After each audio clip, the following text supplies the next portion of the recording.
The Dusk Guard. Beyond the Borderlands. By Viking ZX. Chapter 24. Sheerwater. Sheerwater, Griffin Empire capital city. So, Blade asked, sitting down on the plush seat across from Alchemy. I take it when you passed through the Griffin Empire on your last trip, you never visited the capital, hey? She grinned as the orange earth pony glanced back at her before turning his eyes forward once more.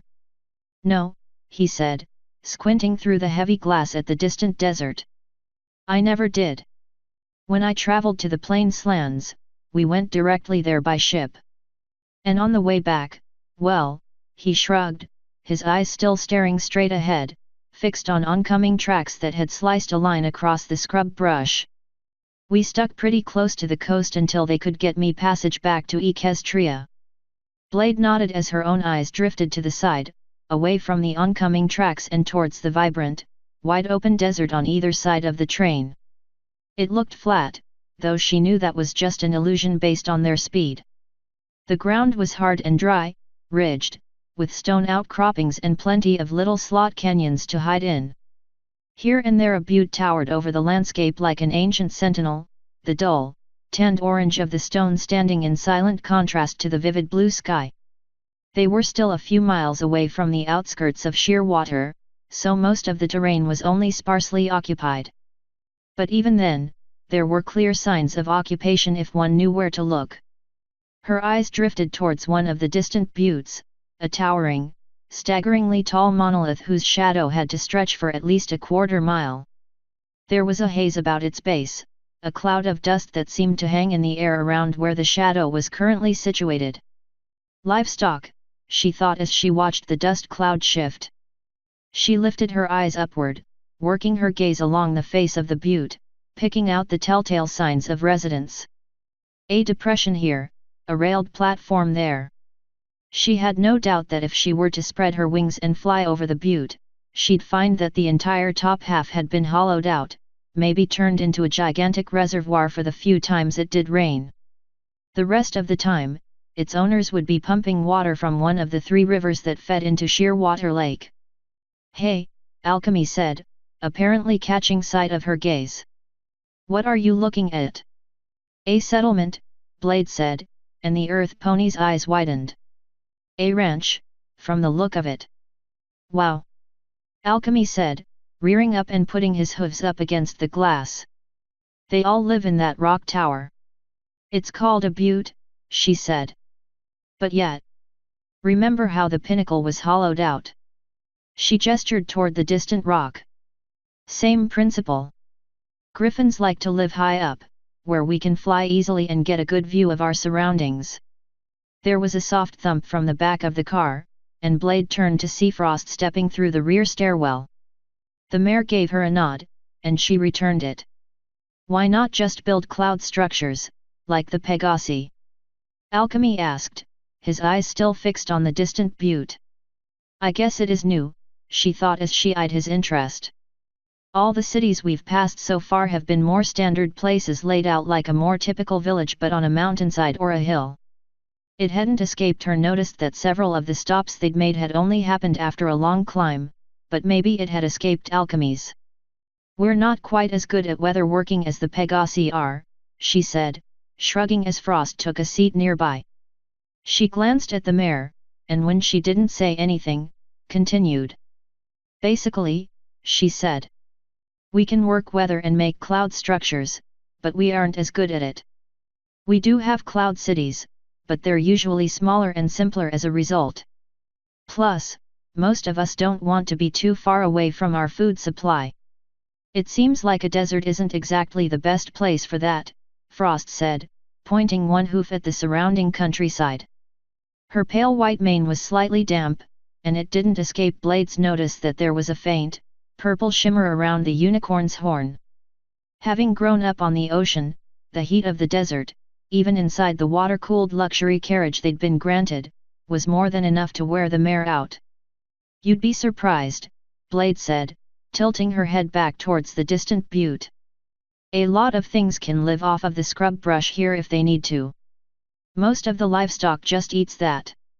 And since we can manipulate the weather if we need to, getting it to rain is usually a matter of just teaming up with a few nearby work groups and heading to wherever the clouds congregate.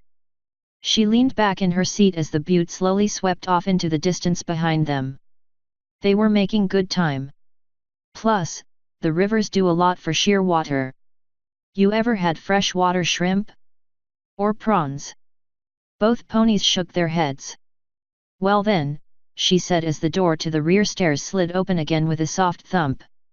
You're in for a surprise. Tasty little suckers. What are? Freshwater shrimp, she said, glancing back at Hein. The older griffin's eyes widened, a distant look coming over his face. Frost and Al here have never had them. Forget these two, Hein said, taking a seat on the opposite side of the car. I haven't had any in about 20-some-odd years. Sounds like we know what our contact needs to pick up as soon as we get to Sheerwater, Blade said. I could go for some myself. She could feel her mouth watering at the thought of digging into a pile of freshwater prawns. We have an immortal to find, Frost said, her voice cool. The memory of digging into a bowl of fresh shrimp evaporated. I know, Blade said, slightly annoyed at the interruption. What we're doing right now, though? This is called relaxing. You should try it sometime. Frost scowled and turned back to look out the glass. Alchemy shot Blade a dirty look, and she shrugged. Maybe I could have been a bit nicer, she thought as she turned her attention back towards the desert. But seriously, does she not think I'm not thinking about what to do about Anubis already? Anyway, she said, pulling the group's attention back. Sheerwater has plenty of food.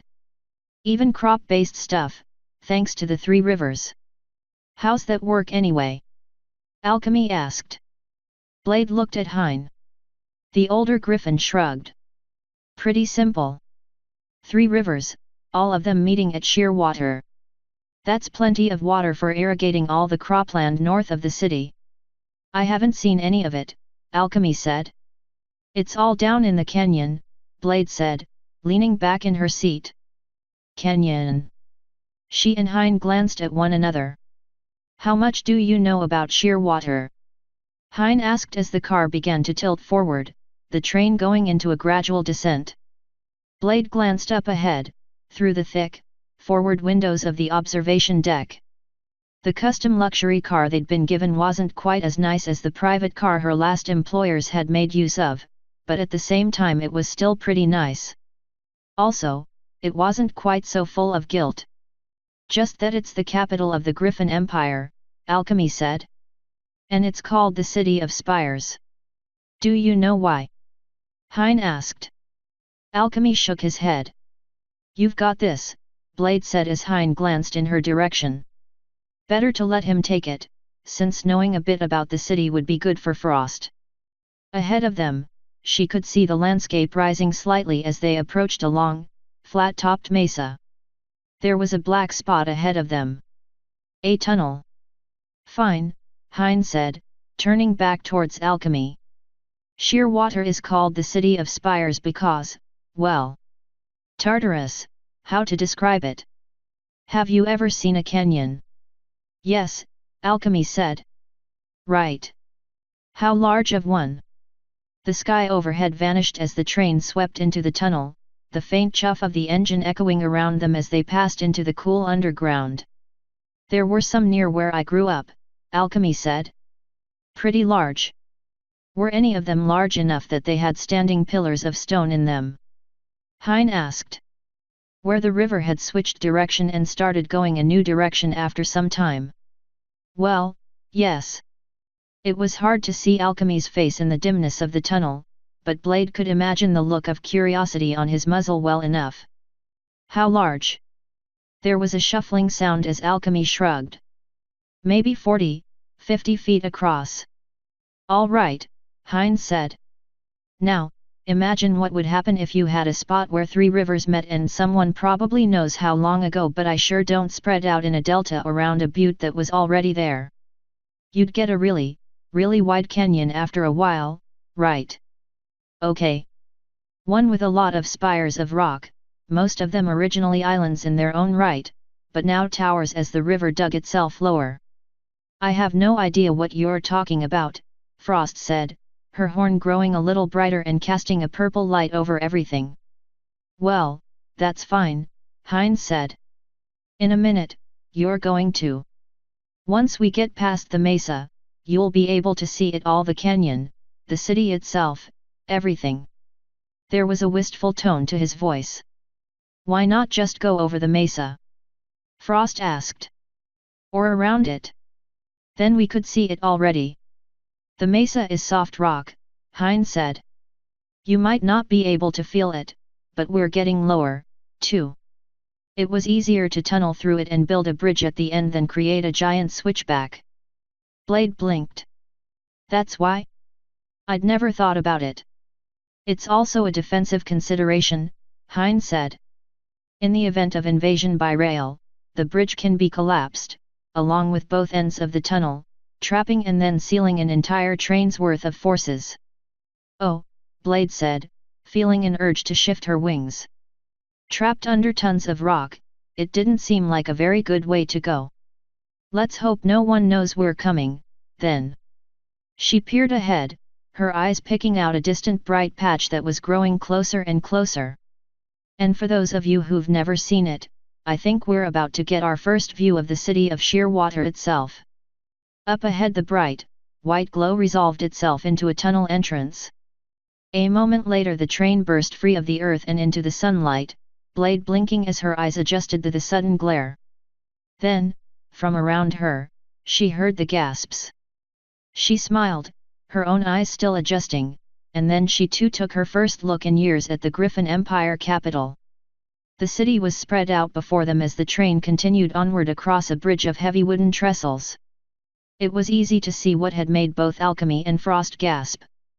What had once been ancient pillars of rock, hundreds of feet high and dozens if not hundreds of feet across, filled the canyon in front of them. Bands of colored stone, some alternating, some vibrant, and some the same dusty red as the rest of the desert, made up each tower, each one distinct from its fellows. Smaller spires of rock poked their way between the behemoths, some of them offshoots from a time when the roaring force of the three rivers had worn away the softer stone, others simply long, thin needles stretching up from the canyon floor far below. Blade craned her head down, getting a view of the canyon bottom. From where they were she couldn't see the conflux where the three rivers converged, but she could see the wide, rushing, deep depths of their combined might where they divided the city of Sheerwater from land. The three rivers really became two, though none considered them that. In school some had tried to argue that Sheerwater Canyon was actually two canyons with an island-like city in the middle, but the idea had never really caught on. What mattered was that the river split around the city before joining with Sheerwater Lake on the southern end, which then faded into a more sedate river that traveled all the way to the ocean. It was the perfect place for a griffin population. Plenty of water, plenty of food, and most importantly, plenty of tall places in which an eyrie could be established. "And we did," Blade thought as she caught sight of Alchemy's slack jaw. "We most definitely did."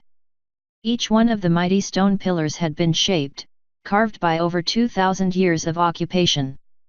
Walkways and highways had been carved into the stone, or built in place using wooden trusses, sometimes along the outside of each of the pillars, and other times stretching between them much like their own railway did, supported by stone pillars and heavy wooden bridges.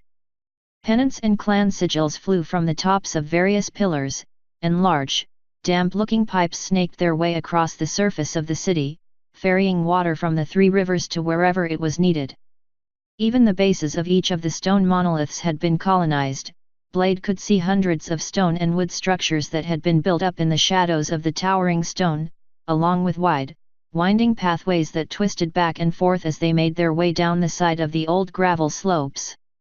As they drew closer, their train moving out over the river on one of several bridges that were in view, details began to resolve themselves. Elevator platforms that moved up and down the sides of each of the stone eyries. Hundreds of windows and openings into the interiors of the stone pillars themselves. And everywhere climbing up and down the various levels of each of the pillars, flying through the sky, moving across the river on large barges, or even just lying on the side of a stone walkway, talons hanging over the edge were griffins. Incredible, Frost said, her eyes wide. There's so many. Right, she's probably not seen an actual city before, Blade thought. She moved forward, pointing towards a single, massive stone butte that was higher than anything in the city. Pennants and flags flew from its carved buttresses and towers. You see that? She asked. That's pretty much the core of the city. The Imperial Spire. Taller and more heavily defended than anything here. That's where the king and the ruling clan live. Right, Alchemy said as they finished moving across the river, their train quickly approaching one of the stone pillars and then sliding alongside it as its track wound along the side. The earth pony seemed to be looking in dozens of directions at once, his head snapping around much quicker than it should have been able to. Are those elevators? Is the city just on the pillars? Yes, those are elevators, and no, Blade said. The ground below us is basically like a series of shelves from when the three rivers shifted course, kind of like a bunch of oddly shaped tables stacked on one another. So the closer you get to the center, the higher the ground actually is. Oh, Alchemy said as the train track split off from the side of the butte, blazing a straight path through the air and then into another tunnel that took them through the center of a spire. A lot of exercise, hey. Not if you have wings, Hein said, his voice quiet. If she hadn't known better, she almost would have suspected him of being choked up. What about water? Frost asked. She almost looked panicked, her eyes sweeping back and forth almost as quickly as Alchemy's head as she took in the sights all around them. Piping and hydropower, Blade said. The east side of the river moves at a very high speed, and we've made extensive use of it. What about the wind power? Alchemy asked, pointing to several vertical windmills visible on the tops of some of the pillars. I presume that's what those are. Power source, Blade said. Magi lights. Pumping. Air pressure. Whatever the individual towers need them to be. She pointed at one of the stone towers, her claw picking out the elevators rising and falling along its side. For example, some places use it for the cargo elevators. Other places, like the shipyard, find it easier to use air pressure for some equipment since the river is some distance away. Others don't want to deal with additional water piping. She shrugged. It's an old city, and it has had a lot of owners. They're wearing clothes, Frost said, her voice quiet but clearly surprised. Clothes. In this heat? It actually helps, Alchemy said, shifting his attention to the open-air market that Frost was looking at, watching as it swept by. Although I don't know if I'd call some of that clothes, he said. It's just a scarf. It's still cloth, Frost said. It keeps you warm. And cool, Alchemy said. Like shade from the sun. You should see the plainslands. They have a lot of cloth everywhere. Keeps the sun off of you. It's crazy, Frost said as they swept through the city. Her horn began to glow a little brighter, and Blade smiled as she felt a chill move through the compartment. Apparently the idea that you could use cloth to stay cool was a completely foreign concept to the mare. It works, Alchemy said as a faint squeal echoed through the car, the train jerking slightly beneath them as it began to slow. Up ahead there was a sharp rise in the ground, the raised track they were riding on finding itself level with the ground as they moved to a higher level of the city. Ridiculous, Frost said. I swear, Alchemy said, raising his hoof. I even used to own a bunch of formal robes. From when I was in the plainslands. The train continued to slow as Frost and Alchemy began debating back and forth over the value of wearing clothes in a hot climate, and Blade just shook her head as she watched the scenery slide by. It might work, she thought as the city outside the train began to shift, becoming more and more industrial as they moved nearer to their destination. But I think I'll stick with just my fur, feathers, and maybe some armor. Armor. There was something she probably needed to get more of. Especially considering who they were tracking down. I might be able to afford some, she thought as the train's brakes squealed again. After all, we've got a bit of cash with us now. One more thing to think about. She added the armor to her mental list and then looked out the window again. I wonder if he's here yet? She asked as she stared out at the sun-baked city. Somehow the knowledge that Anubis might have already arrived, that he might have already begun worming his way into the heart of her homeland, somehow it made the city seem less grand. More threatening. What does he want here, anyway? More followers? A takeover? That last one would prove almost impossible, but it was an option that she and Hein had discussed over the last few days. To spread terror? There just wasn't any solid answer to pin down yet. She glared at a distant airship dock as it slid by. There's what, 6 or 7 public docks around the city. At least another dozen or so private. And he could have landed at any of them. She shook her head as the train jerked again, a long, metallic squeal echoing down the length of the tracks. We're flying in a fog. We need information. All we have right now is a few sure facts and a bunch of theories. The train was barely moving at a crawl now, her thoughts picking up speed in what felt like a twisted parody. The ancient griffin writing. Did an ancient clan help him? Trap him? Is he here for revenge? To find old followers? Are there any followers? Death cults hadn't been something she'd ever noticed in the history books as a fledgling, but then she'd confined herself to her interests and her schooling. Ugh! She dropped her head at her mental groan, squeezing her eyes shut. We need information. Textbooks, history books, myth, legend. Anything. She shook her head again and then looked out the window, letting her tail lash out her irritation behind her. I should have asked Riss to get us a couple of history books on the immortals, she thought as the train began sliding into a massive rail yard. Several rail workers flew past, their eyes on the train. Probably counting the lumber load that was strung out behind them. At the rate we were giving him for our ship, he probably would have borrowed the entire Airy library if we'd thought to ask. Bored? Hein asked, and she looked up to see him glancing at her. No, she said, shaking her head again and then rising from her seat. I just got thinking about where we go from here. Hein nodded and turned back towards the window. I've been thinking about it myself. Any ideas? Blade asked. Both Frost and Alchemy, she noticed, had turned away from their examination of the lumber yard and were paying attention to their conversation. Lay low, gather information, Hein said with a shrug. There's not much else we can do. We don't even know if Anubis has arrived in Sheerwater yet, if he will, or what his plans are if he does arrive. I don't like the idea of trying to chase him down once more, Frost said, her voice cutting into the conversation. Neither do I, Blade said with a sigh. It was a point Frost had raised several times over the last few days. But look at it this way, if he doesn't arrive but the superiority does, then we've got a whole airship full of cultists we can go take care of without having to worry about their new boss and his fear powers. And if the airship doesn't show up, a few words with the local military wing will put a bulletin out on the superiority, and they'll find him for us. Speaking of Anubis's powers, Hein said, looking towards Alchemy. How's progress on the potion going? Slow, Alchemy said, frowning. It's not anything I've ever tried to do before. The Earth Pony had put the supply of ethereal crystal they'd gotten from Riss to use almost immediately, brewing up several additional batches of his own potion stash as well as a few basics, but also working on something new. It's not just trying to deaden the emotions, Alchemy said, shaking his head.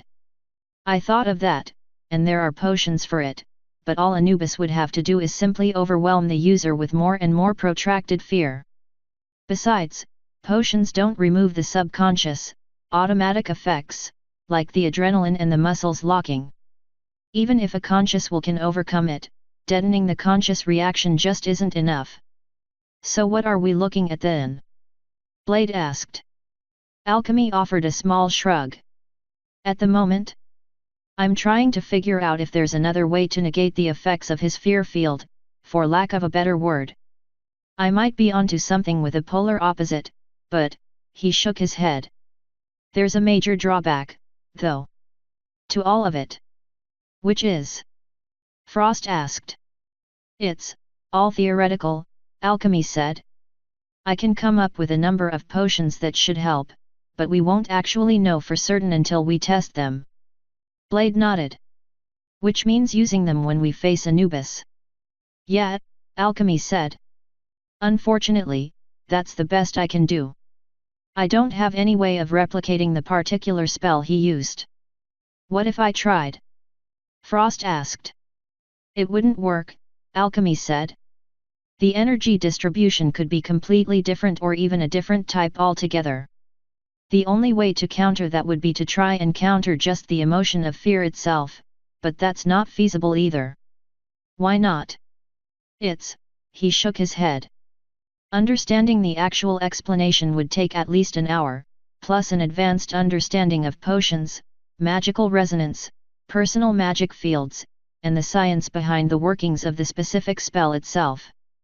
Ah, Frost said, looking slightly disappointed. I understand, then. Trust me, I appreciate the offer, Alchemy said, shaking his head. But at this point I just need time and ideas. He took a quick look around them, his eyes fixing on the still-moving lumber yard. Why haven't we stopped yet? There's a mile or so of wood behind us, Frost said. It's a lot of weight, and it needs to be unloaded. Right, Alchemy said with a shake of his head. I'm just kind of eager to get off the train and see everything. Well, don't get too eager, Blade said. We're supposed to wait here until our contact arrives. That could be a while. She turned and headed back toward the rear stairs. Might as well prep something to eat while we wait, she thought as she slid the door open. What about plans? Frost asked.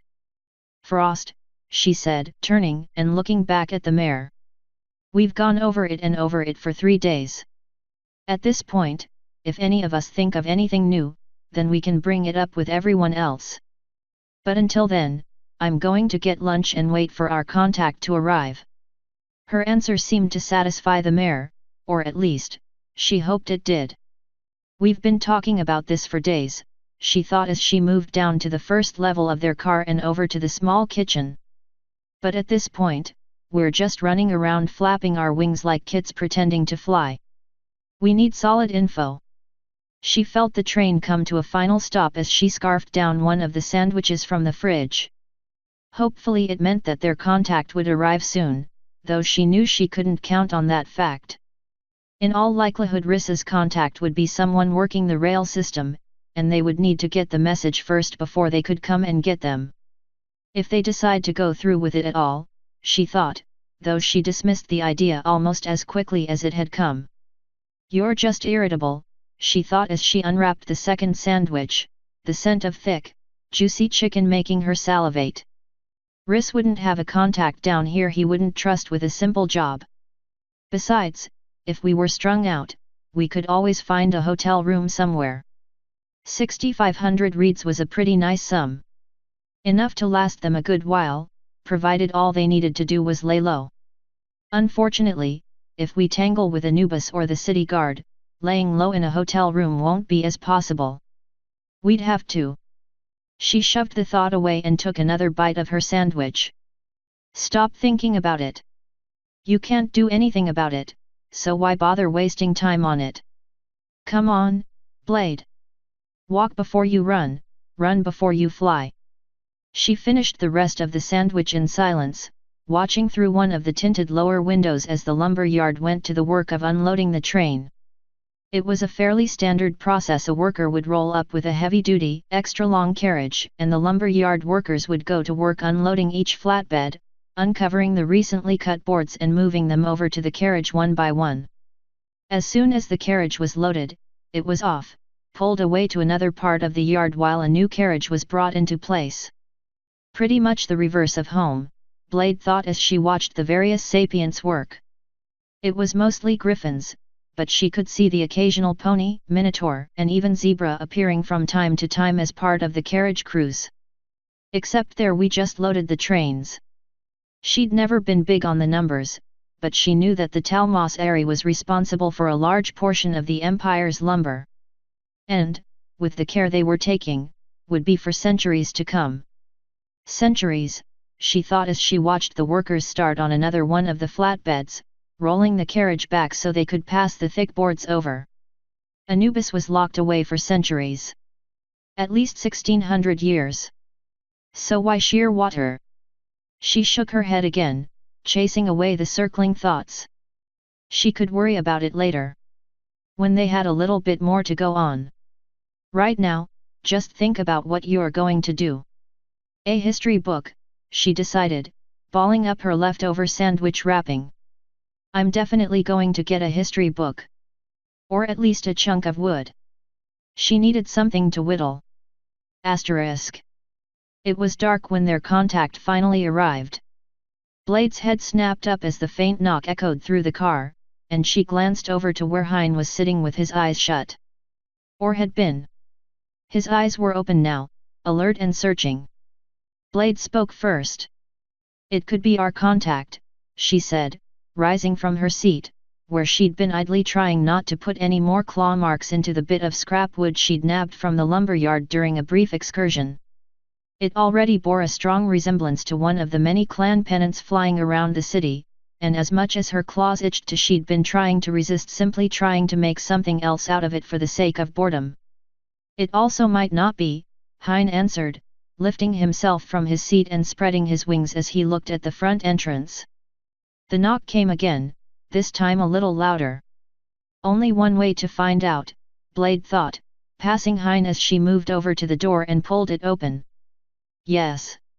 A brown Pegasus pony was standing there, a lantern in one hoof, his eyes widening in surprise as he tilted his head back and looked her in the face. He looked nervous, like he wasn't entirely positive he knew what he was doing. His voice died out, and he let out a small cough. I was told to meet someone here. He had a low voice, but it was almost nasally, like he'd contracted a small cold. For someone's, actually. Riz. He nodded, his expression brightening a little. Yes. Come in, she said, jerking her head toward the inside. The pony gave a soft gulp, his ears flattening along the back of his head, but he stepped inside anyway. She glanced at his cutie mark as he passed. It was a pair of what looked like ledgers, sitting closed atop one another. Are you new to this? Blade asked as she shut the door. Or is this just an act? Well, the pony said, clearing his throat once more and turning his head towards both her and Hein as if he was afraid to take his eyes off either of them. Which, she decided, he probably was. I work for Riss, if that's what you're talking about. But you're new to Under the Trilene orders, Blade said, her heart sinking slightly. If Riss's safe room involves putting us up in one of his accountant's own houses. No, the Pegasus said, shaking his head. You mean his claws on shipments? I deal with a dozen of those every month. But usually, the special shipments are in boxes. 4 griffins, on the other claw. 2, Blade said, noting his use of griffin colloquialism. Someone spent some time over here. The other 2 members of our party are ponies like yourself. Earth and Unicorn. Oh, the Pegasus said, his eyes widening a little, though Blade wasn't quite so certain it was real surprise anymore. Maybe mock, designed to make her think she was in charge and could feel at ease. My information didn't say anything at all like that. Does it matter? Hein asked, his feathered brow shifting. I suppose not, the Pegasus said. I just assumed well, it doesn't matter. Are you ready to depart? 1 minute, Blade said. It'll take us a little while to get ready. We weren't sure when you were going to be showing up. That's understandable, came his reply. I apologize for the wait. We weren't exactly prepared for our instructions, and we needed to shift some things around. So there's a safe house ready? He nodded. Yes, although I find myself hoping that our definitions of safe house are similar enough that you won't end up being disappointed. He gave his wings a little flap for emphasis. I'm not exactly familiar with your business, but how much did Riss tell you? Blade asked. Very little, the Pegasus replied, his voice flat. And I would prefer we keep it that way, to be honest. He took a quick glance around at the rest of the car. This whole thing is well outside my expertise. There was a shuffling sound from the stairs and Alchemy poked his head down, a grin growing across his face as he saw the Pegasus. I did hear someone, he said, stepping the rest of the way down the stairs and extending his hoof. You must be our local contact, Mr. Books, the Pegasus replied, taking Alchemy's hoof and shaking it. Just Books, if you please. I'd rather not give away much more than that if it can be helped. Understood, Alchemy said, dropping his hoof. I can see that. Brown's not your natural color, is it? Books recoiled, his eyes widening. How did you? I'm an alchemist, and your mane is too shiny. Plus the feather dye isn't the best job, Alchemy said. Also, you just admitted it. Relax, Blade said as Books began to hyperventilate. She took a step forward. We're not a group you need to worry about. You know, unless you try and stab us in the back. She paused as the Pegasus's breaths began to slow. You really are new to this, aren't you? No, Books wheezed. I've been doing this job for years. Dealing with sapients is new. He took a long, steadying breath. Boxes have a tendency to not talk back. Or move. Then you need to get out more, Blade said, ignoring the odd looks Alchemy and Hein gave her at her response. Anyway, I'm Blade, and these are two of the members of my team. They'd already decided that unless their contact showed any sign of knowing their actual names, it was best to leave them unmentioned. Especially in Hein's case. Charmed, Books said, his voice regaining its almost nasal quality.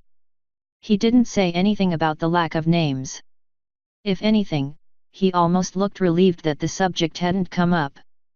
So, he glanced around at the three of them. Are you ready to go? Blade glanced at Alchemy, and the Earth Pony gave her a slight shake of his head. Not yet, she said. It'll take us a moment to get ready. We've got a bit of gear. Books said, blinking. Is it much? I'm afraid we didn't bring a very large wagon. Wagon? Well, yes, Books said. That's how we typically move goods.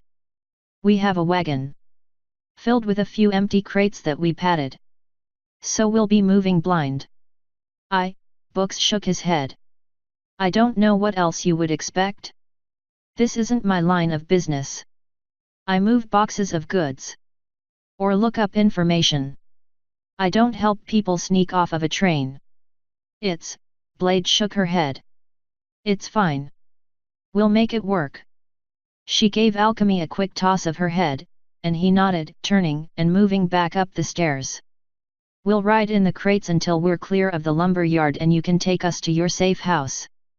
Is it easy to come and go from? Yes, Books said, looking more sure of himself. I made sure of that. It was specified. Good, Blade said, nodding. What about procurement? Can you get us weapons? Books' face blanked. Information. He nodded. The last one, probably. If you want, food and stuff, I can get that. Or books. But weapons. Then we can get them, Blade said, shaking her head. I know a few shops around here that do good business. Books glanced around the car. So, can we leave soon? I don't mean to hurry, but... No, Blade said, shaking her head as Hein stood and moved towards the back of the car, heading for where they'd stashed their bags. Like I said, give us a minute, and we'll be all ready to go. And then, she thought. We can get this whole thing underway. Asterisk. The ride to the safe house was bumpy and, she admitted, more cramped than she'd hoped. The crates that Books had provided had indeed been large enough for an adult griffin to fit in if they weren't too worried about space, but since she was just a tad larger than the average griffin.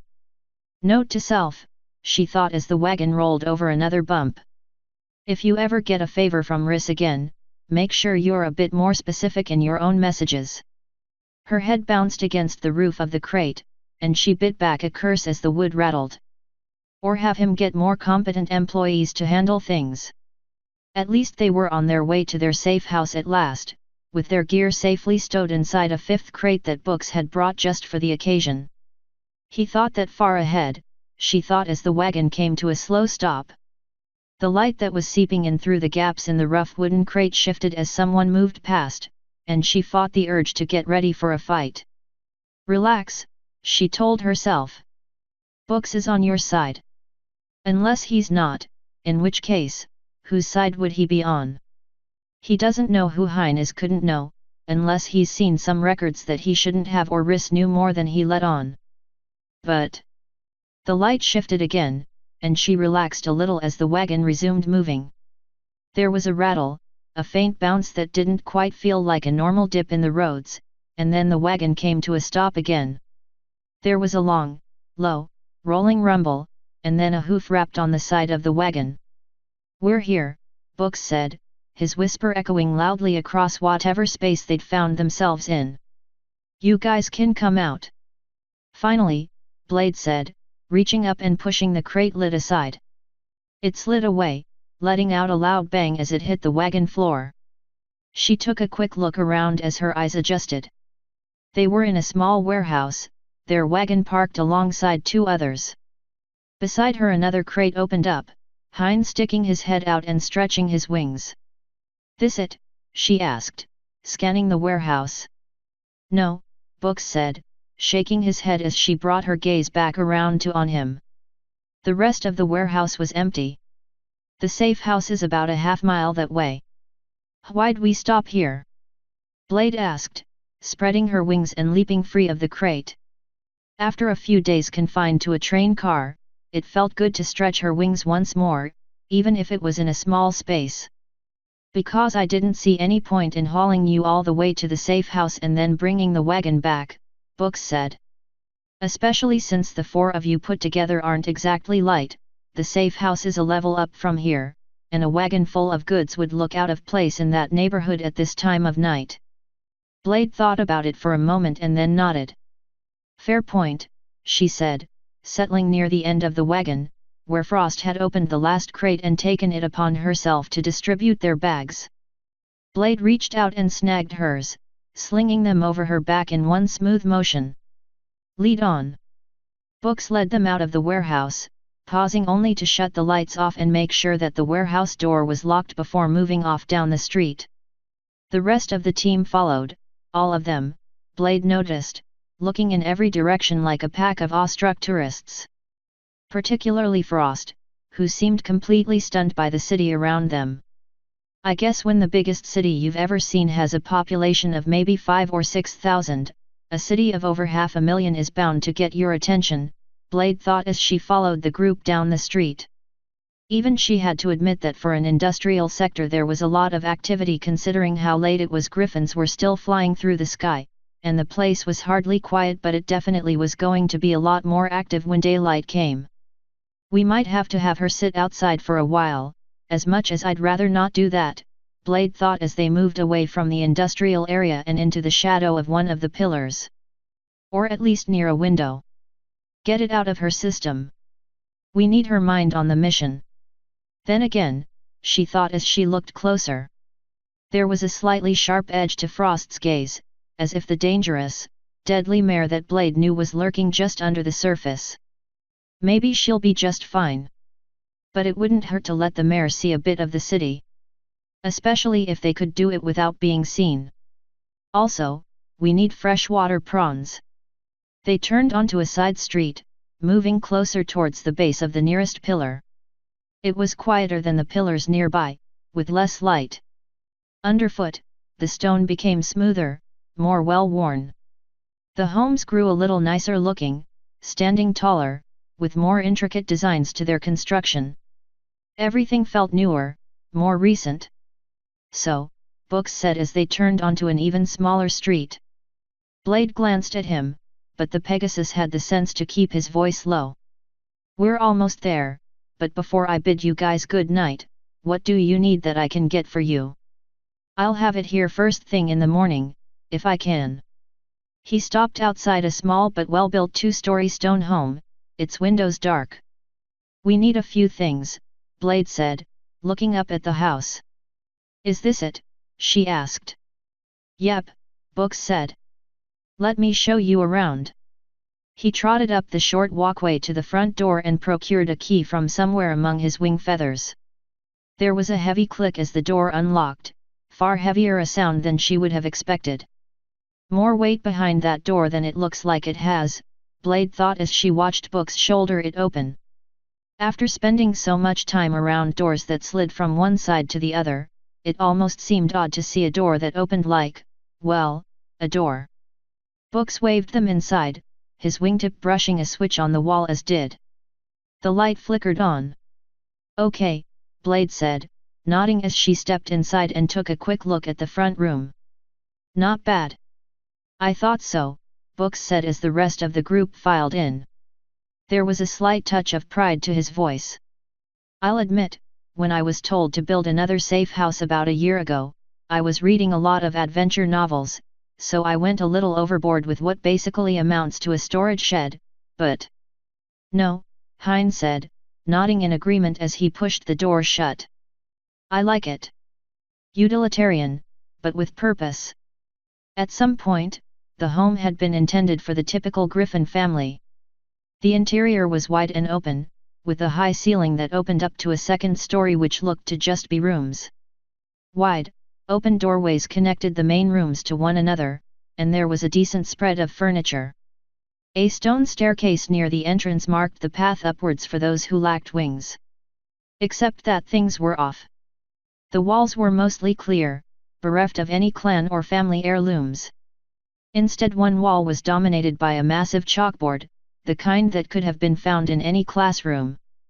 The wide, open doorways had each been fitted with a heavy stone door, complete with a deadbolt lock, and though all of them were open, Blade could see that care had been taken with the furniture so that each of the doors could swing closed without hitting anything.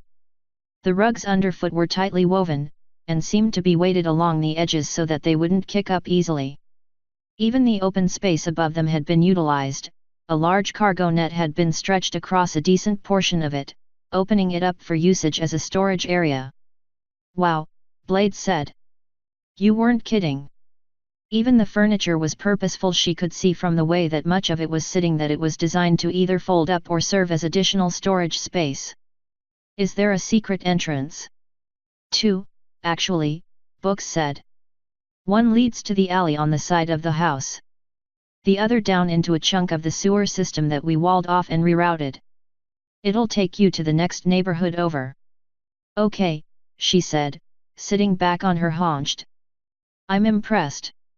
That's pretty spy novel. Ever use it? Actually yes, Books said, though he looked embarrassed. But mostly to store boxes. You'll be the first ones to actually use it. Amenities? Hein asked, walking across the front room and into what looked like a kitchen. It's all there. Fridge is stocked. Water is running, Books said. Then he let out a long yawn. Anyway, there are rooms and cots for everyone, and some of the furniture can fold out into a nice bench. I need to get some sleep, so, before I go, he turned towards Blade. What do you need?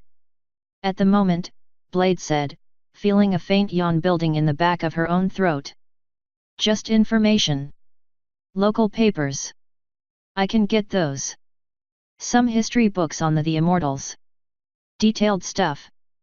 Books looked puzzled, but he nodded. Okay.